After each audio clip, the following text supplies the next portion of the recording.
बिस्मिल्लाहिर्रहमानिर्रहीम। अस्सलाम वालेकुम students, welcome to SSS educational channel. बच्चों, आपको पता है कि एक्सपोनेंट्स और लॉज ऑफ एक्सपोनेंट्स बहुत अहम हैं और ये अलजेब्रा की बेसिस बनाते हैं। अगर ये आपको अच्छी तरह से नहीं आएंगे तो आगे मज़ीद डिफ़िकल्ट कॉन्सेप्ट्स आपके लिए समझना बहुत मुश्किल हो जाएगा। तो एक्सपोनेंट्स के कुछ बेसिक लॉज समझते हैं, कुछ बेसिक रूल्स समझते हैं ताकि हम आगे कॉम्प्लेक्स क्वेश्चंस अच्छी तरह कर सकें। तो बच्चों, सबसे पहले ये पढ़िए कि पावर्स एंड एक्सपोनेंट्स होते क्या हैं और हमें क्यों ज़रूरत पड़ती है कि हम किसी डिजिट के साथ उसकी पावर लगाते हैं। मल्टीप्लिकेशन एक्चुअली शॉर्टकट एडिशन है। इसका क्या मतलब है? अगर हमें किसी डिजिट को बार बार किसी दूसरे डिजिट में ऐड करना पड़ता है तो हम उसको सिंपली मल्टीप्लाई करके शो कर देते हैं। मिसाल के तौर पर अगर हमने 2 को 5 दफा 2 में ही जमा करना है, जैसे ये लिखा हुआ है 2 + 2 + 2 + 2 + 2 = 10, तो हम इस तरह नहीं लिखेंगे बल्कि हम सिंपली कह देंगे 2 × 5 और हम कहेंगे आंसर उसका 10 आ गया। मतलब जो एडिशन का इतना लंबा प्रोसेस था, हमें 5 डिजिट लिखने पड़ते थे, 4 साइन डालने पड़ते थे, उसकी जगह हमने 2 × 5 कह दिया। तो हम ये कह सकते हैं कि when you need to add the same number to itself over and over again, अगर हमें एक ही नंबर को अपने अंदर बार बार जमा कराना हो तो multiplication is a shortcut way to write the addition problem. Multiplication उसका आसान तरीका है कि हम उसको इस तरह से सॉल्व कर लें। अब इससे आगे चलें तो पावर जो है वो एक्चुअली शॉर्टकट वे है मल्टीप्लिकेशन का। किस तरह से मल्टीप्लिकेशन का शॉर्टकट वे है? When you need to multiply the same number by itself over and over again, powers are a shortcut way to write the multiplication problem. Power जो है वो शॉर्टकट वे है कि हम मल्टीप्लिकेशन प्रॉब्लम को solve कर सकें।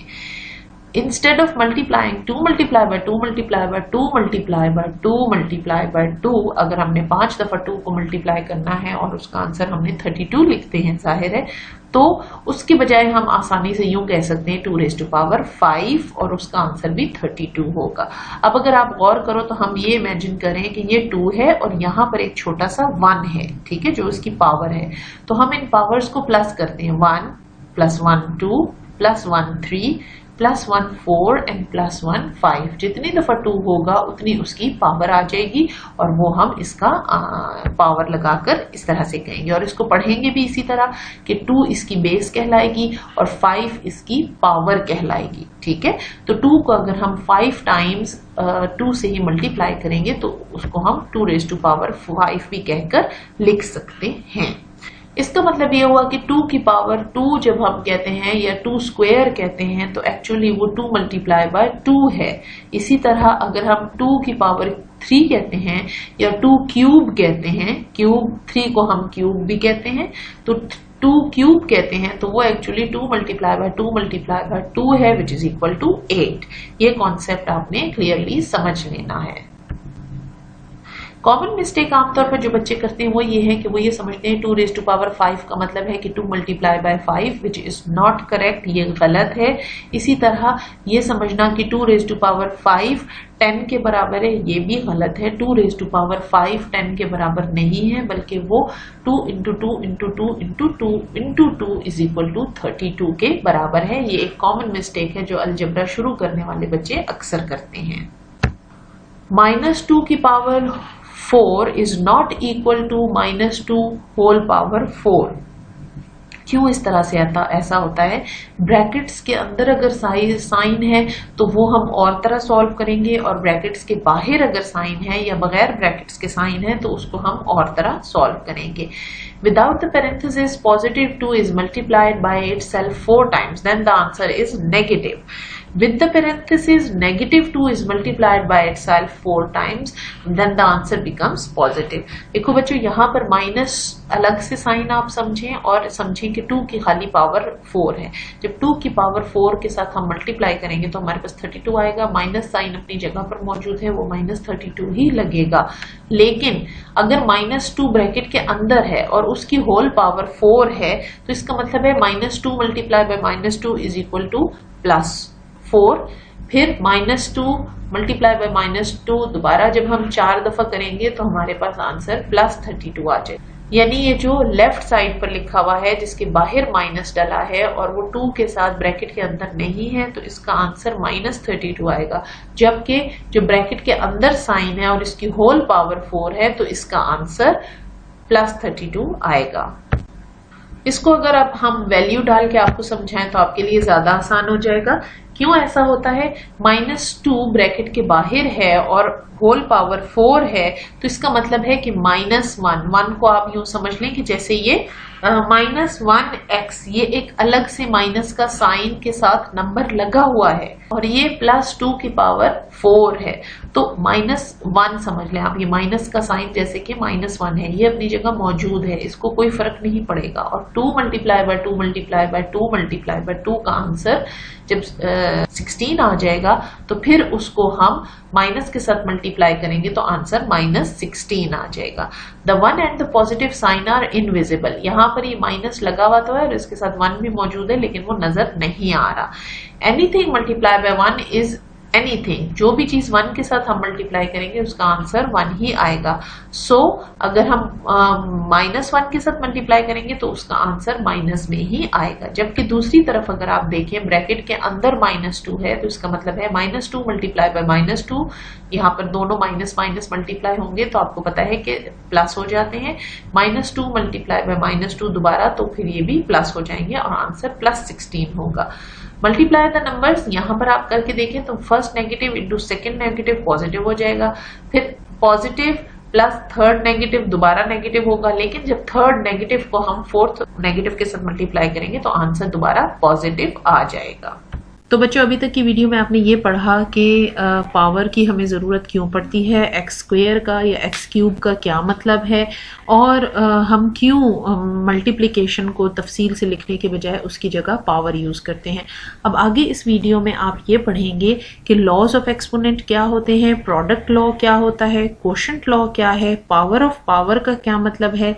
मल्टीप्लिकेशन करना सीखेंगे कि अगर बेस डिफरेंट है लेकिन पावर सेम है तो फिर हम किस तरह मल्टीप्लाई करते हैं। अगर बेसिस डिफरेंट है और पावर सेम है तो डिवाइड किस तरह किया जाता है। जीरो एक्सपोनेंट का क्या मतलब है, ये बहुत इंपॉर्टेंट है। इसी तरह नेगेटिव एक्सपोनेंट्स का क्या मतलब है, और एक्सपोनेंट अगर 1 हो किसी भी डिजिट का तो इसका क्या मतलब है। तो आगे की वीडियोस को गौर से देखें, ये सारे कॉन्सेप्ट आपको इसमें समझाए जाएंगे। ये आपके क्विज के पॉइंट ऑफ व्यू से भी इम्पोर्टेंट है और वैसे भी आगे फ्यूचर में मुश्किल कॉन्सेप्ट्स को समझने के लिए ज़रूरी है कि ये आपको आते हों। तो पढ़ते हैं लॉज ऑफ एक्सपोनेंट्स। सबसे पहला लॉ ऑफ एक्सपोनेंट है कि you should know the vocabulary. अगर हम 7⁻² लिखते हैं तो इसका क्या मतलब है। इसका मतलब ये है कि इसमें जो 2 है दैट इज एन एक्सपोनेंट, जो 7 फिगर है दैट इज अ बेस, और इसको हम पावर कहते हैं, 7 की पावर 2। दो तरह से हम इसको कह सकते हैं। हम ये भी कह सकते हैं कि 7⁻², या हम ये भी कह सकते हैं कि 7 की पावर 2, ठीक है। और 2 को हम एक्सपोनेंट कहेंगे और 7 को हम बेस कहेंगे। The next important thing is कि अगर आपके सामने इस तरह से लिखा हुआ है 5⁻⁴, तो उसमें एक्सपोनेंट 4 होगा और बेस 5 होगी। इसी तरह अगर 8⁻³ लिखा है तो हम कहेंगे, या 8³ लिखा है तो हम कहेंगे कि एक्सपोनेंट 3 है, बेस 8 है। x⁻7 का मतलब है एक्सपोनेंट 7 और बेस x। y⁻5 का मतलब है exponent 5 and base y। a⁻n का मतलब है exponent n and base a। ये चीजें अगर आपको क्लियर होंगी तो आगे आपको समझना आसान हो जाएगा। अब सबसे पहली चीज ये कि हम अगर वेरिएबल्स को मल्टीप्लाई करते हैं तो उनकी पावर्स के साथ हम क्या करते हैं। When multiplying 2 powers with the same base, just add the exponents. ये बात आपने याद रखनी है। अगर हम सेम बेस सेम होना जरूरी है, ये याद रखिएगा। हम x को y के साथ मल्टीप्लाई करते हुए ये रूल अप्लाई नहीं कर सकते, a को b के साथ मल्टीप्लाई करते हुए ये रूल अप्लाई नहीं कर सकते। अलबत्ता a को a के साथ मल्टीप्लाई करते हुए ये रूल बिल्कुल अप्लाई कर सकते हैं।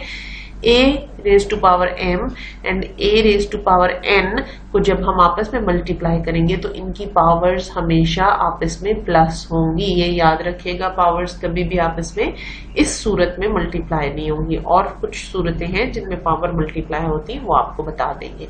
तो अगर a raise to power m is multiplied with a raise to power n, उसका आंसर आएगा a is equal to m plus n। Next important rule है कोशेंट लॉ। कोशेंट लॉ क्या है कि अगर हम डिवीजन करते हैं, डिवीजन की सूरत में when dividing two powers with the same base just subtract the exponents. जब हम सेम बेस के साथ सेम बेस को डिवाइड करते हैं तो हम सिर्फ पावर्स को सब्ट्रैक्ट कर देते हैं। ये याद रखिएगा कि प्रोडक्ट लॉ जो इससे पिछला लॉ था, ये वाला, ये प्रोडक्ट लॉ और ये कोशेंट लॉ, ये दोनों सेम बेस पर अप्लाई होते हैं। ए बी अगर फर्क हो गए या एक्स वाई फर्क हो गए तो फिर ये अप्लाई नहीं होंगे। सेम बेस हो a raise to power m divided by a raise to power n, तो उसका आंसर आएगा a में से हम a की पावर m में से हम n माइनस कर देंगे। जो ऊपर है, जो डिवाइड हो रहा है, उसमें से उसकी पावर माइनस करेंगे जो डिवाइड कर रहा है। तो ये आपने याद रखना है, this is called quotient law. In case of division powers minus हो जाती हैं।